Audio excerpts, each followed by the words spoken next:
Bab 2351. Masuk lingkaran. 1. Setelah Mita Tian pergi, Miley memandang Bonita. Nona Bonita, dia mungkin tidak akan membiarkan kamu meninggalkan tanah pengasingan ini hidup-hidup. Bonita tersenyum sedikit, sepertinya aku hanya bisa mengikuti Tuan Muda Ye untuk saat ini. Saat berbicara, dia tersenyum main-main. Tuan Muda Ye, jangan menolak, jika tidak, aku akan benar-benar diganggu oleh wanita jahat itu. Miley tersenyum dan berkata, kalau begitu Nona Bonita tinggal saja di menara kecilku. Bonita membungkuk sedikit, terima kasih. Miley tersenyum dan berkata, aku akan berlatih. Saat berbicara, dia duduk bersila dan terus bermeditasi. Bonita mengingatkan, kamu bisa menggunakan warisan yang aku berikan padamu. Dengan begitu, jika kamu ingin mencapai penghancur lingkaran, itu akan lebih mudah. Miley membuka kedua matanya, dia melihat gulungan di tangannya dan setelah beberapa saat, dia tersenyum sedikit, aku ingin mencobanya sendiri. Coba sendiri. Lydia sendiri bisa putus menghancurkan lingkaran dan Kak Savera sendiri juga bisa menghancurkan lingkaran, kenapa dia tidak? Dia ingin mencobanya sendiri. Terkadang, metode sendiri berbeda dari metode orang lain. Dia sebelumnya selalu menggunakan warisan orang lain, tetapi sekarang dia ingin mencobanya sendiri. Mendengar perkataan Miley, ada kilatan keterkejutan di mata Bonita. Dia tidak banyak bicara dan diam-diam mundur.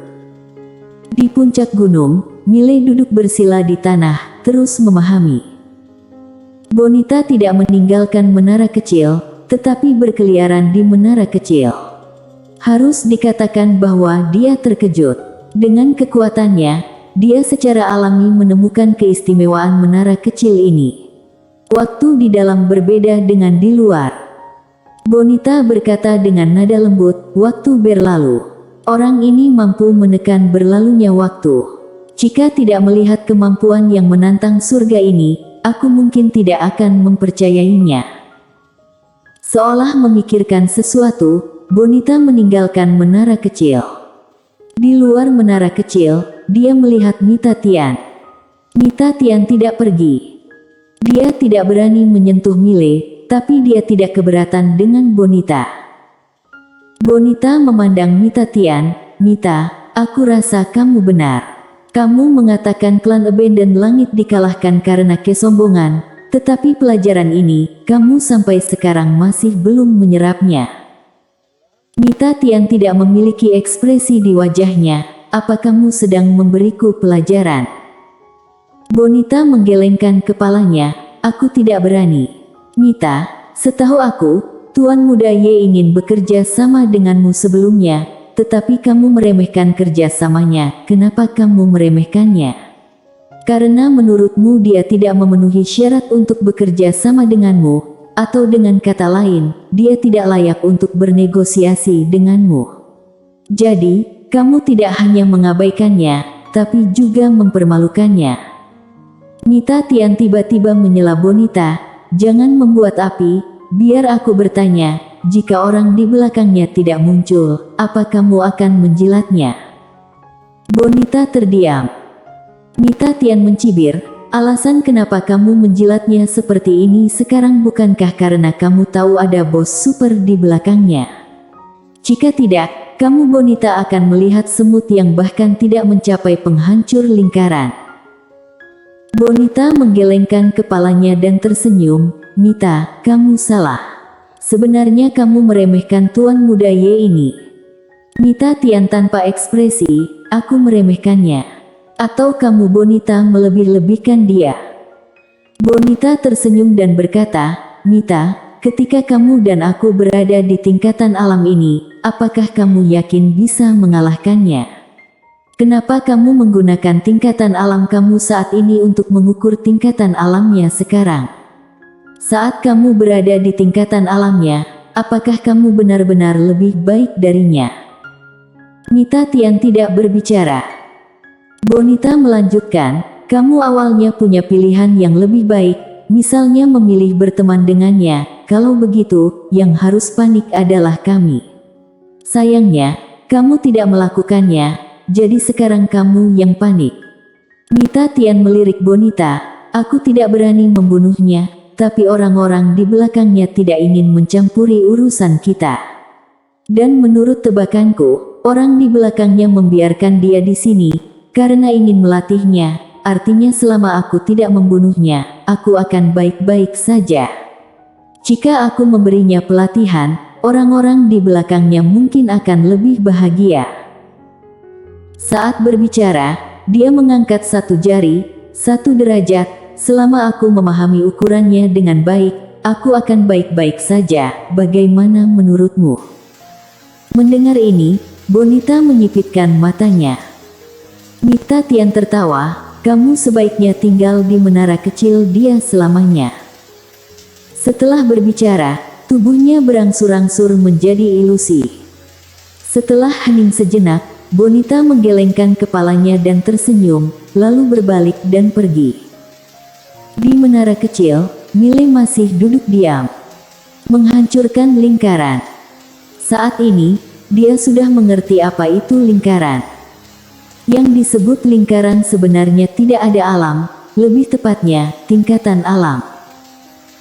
Orang-orang di dunia melatih tingkatan alam, tetapi mereka tidak tahu bahwa mereka juga terikat oleh tingkatan alam, karena tingkatan alam itu setara dengan bingkai yang melingkupi manusia.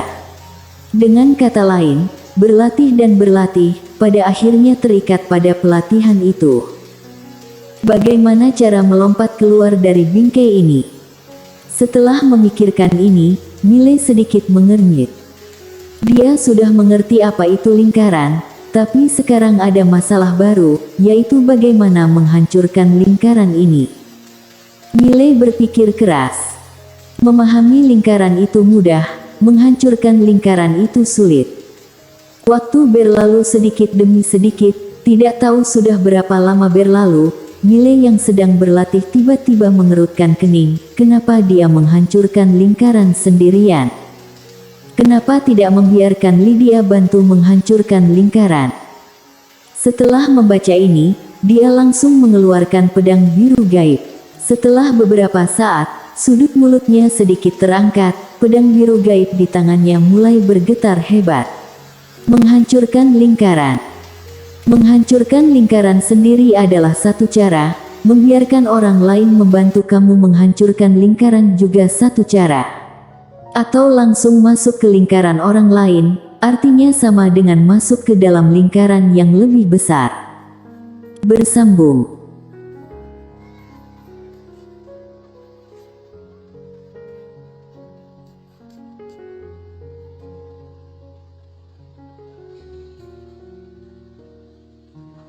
Bab 2352. Masuk lingkaran.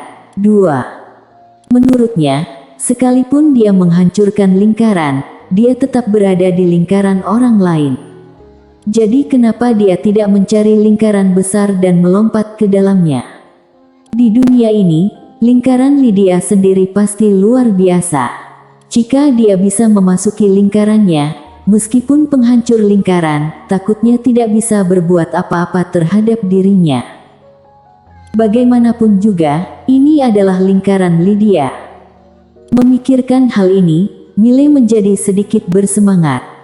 Saat ini, dia sudah memiliki tujuan dan tidak lagi bingung. Dan selanjutnya yang harus dia lakukan adalah bagaimana caranya agar bisa masuk ke dalam lingkaran Lydia. Sebenarnya tidak sulit, karena dia memiliki pedang biru gaib dan dia bisa menggunakan pedang biru gaib untuk masuk ke dalam lingkaran Lydia. Orang lain menghancurkan lingkaran, dia Mileye meminjam lingkaran. Ini sebenarnya cara kultivasi yang benar-benar baru. Tentu saja, mungkin hanya dia yang bisa berlatih, karena dia punya lingkaran yang bisa dipinjam. Pemikiran menentukan ketinggiannya. Mile menatap pedang biru gaib di tangannya, pedang biru gaib itu bergetar sedikit. Saat berikutnya, pedang biru gaib itu langsung berubah menjadi cahaya pedang yang tak terhitung jumlahnya dan lambat laun, cahaya pedang ini menyatu menjadi wanita bergaun polos. Lydia. Pada saat ini, Miley perlahan menutup matanya. Di benaknya muncul adegan kedatangan Lydia. Lydia. Apa metodenya? Miley tidak tahu dan tentu saja, dia tidak ingin berjalan di jalan metode Lydia. Yang harus dia lakukan sangat sederhana, yaitu masuk ke dalam lingkaran Lydia. Untuk memasuki lingkaran Lydia, ada dua hal yang harus dilakukan. Pertama, harus ada perantara. Dia tidak boleh hanya berpikir ingin langsung masuk, dan kedua, Lydia tidak keberatan. Perantara. Dia secara alami mengatakan pedang biru gaib. Pedang biru gaib ditempa oleh Lydia sendiri dan mengandung kekuatan dan caranya sendiri. Menggunakan pedang biru gaib sebagai perantara sudah sangat cocok. Adapun poin kedua, mana mungkin Lydia menentangnya. Di arena, Miley menutup matanya sedikit, di benaknya selalu ada muncul sosok Lydia. Dan begitulah, waktu berlalu sedikit demi sedikit. Lydia yang dipadatkan oleh cahaya pedang di depannya, kemudian berubah menjadi cahaya pedang dan masuk di antara alisnya. Saat cahaya pedang terakhir memasuki tubuh Miley, Miley tiba-tiba membuka matanya. Boom! Ruang waktu di depan Miley langsung hancur. Saat itu, menara kecil kaget, majikan muda, jangan macam-macam. Miley perlahan merentangkan tangan kanannya, lalu menyekannya dengan ringan. Ruang waktu yang dia hancurkan langsung diperbaiki. Saat ini, menara kecil berkata, "Majikan muda, kamu sudah memasuki lingkaran Kak Destiny." Miley mengangkat sudut mulutnya sedikit, senyuman muncul dan lambat laun, senyuman ini berangsur-angsur melebar. Menara kecil tiba-tiba berkata, "Majikan muda, senyummu sangat menjijikkan." Miley. Lingkaran. Miley mengabaikan menara kecil, kedua matanya perlahan tertutup. Dia memang ada di lingkaran Lydia sekarang. Dan setelah memasuki lingkaran Lydia, dia tiba-tiba menemukan bahwa lingkaran ini sangat besar, dia tidak bisa merasakan ujungnya. Sebelumnya, dia juga ada di dalam lingkaran, tapi dibandingkan dengan Lydia, tidak bisa dibandingkan sama sekali. Setelah memasuki lingkaran Lydia, dia merasa sendirian di kedalaman alam semesta yang luas. Lingkaran ini tidak terbatas dan tidak ada ujungnya. Menghancurkan lingkaran. Tegasnya, dia sekarang belum dianggap penghancur lingkaran. Dia baru saja meninggalkan lingkaran kecilnya sendiri, lalu memasuki lingkaran besar yang tak terkalahkan. Tentu saja, kekuatannya telah mengalami perubahan yang mengguncang bumi saat ini. Tidak hanya kekuatan, Tao Pedang juga telah mengalami perubahan yang mengguncang bumi. Menghancurkan lingkaran. Tao Pedangnya saat ini juga sangat berbeda dari sebelumnya, dia sendiri mendefinisikannya sebagai memasuki lingkaran. Pada saat ini, dia menemukan bahwa dia berada di atas metode ruang waktu. Tidak hanya itu, melihat ke belakang, dia menemukan bahwa Master Alam tiada seperti anak kecil dan dia juga mengerti kenapa dia tidak bisa melawan di depan kekuatan Mita Tian. Benar-benar bukan satu tingkatan. Seolah memikirkan sesuatu, Miley merentangkan telapak tangannya dan pedang biru gaib muncul di tangannya. Pada saat ini, pedang biru gaib berubah lagi. Pedang itu kuat karena orang. Setelah dia bertransformasi, pedang biru gaib benar-benar berubah. Sekarang dia dan pedang biru gaib telah mengalami perubahan yang mengejutkan. Pada saat ini, Bonita muncul di depan Miley. Jejak keterkejutan melintas di mata Bonita. "Kamu sudah menerobos." Miley mengangguk. Bonita sedikit tersenyum. "Selamat." Miley memandang Bonita. "Nona Bonita, bertarung." Bonita berkedip, "Kamu yakin?" Miley tersenyum dan berkata, "Yakin." Bonita mengangguk, "Baik." Setelah mengatakan itu, keduanya meninggalkan menara kecil dan tiba di ruang waktu yang tidak diketahui dan misterius. Bonita memandang Mile, Setang. Mile melambaikan lengan bajunya. Puff. Pedang menebas lurus ke arah Bonita. Bonita menunjuk dengan ringan ke depan. Boom. Seberkas cahaya pedang hancur dan saat berikutnya, Bonita langsung terguncang ribuan kaki jauhnya. Tidak hanya itu, begitu dia berhenti, kedua jarinya langsung terpotong. Bersambung.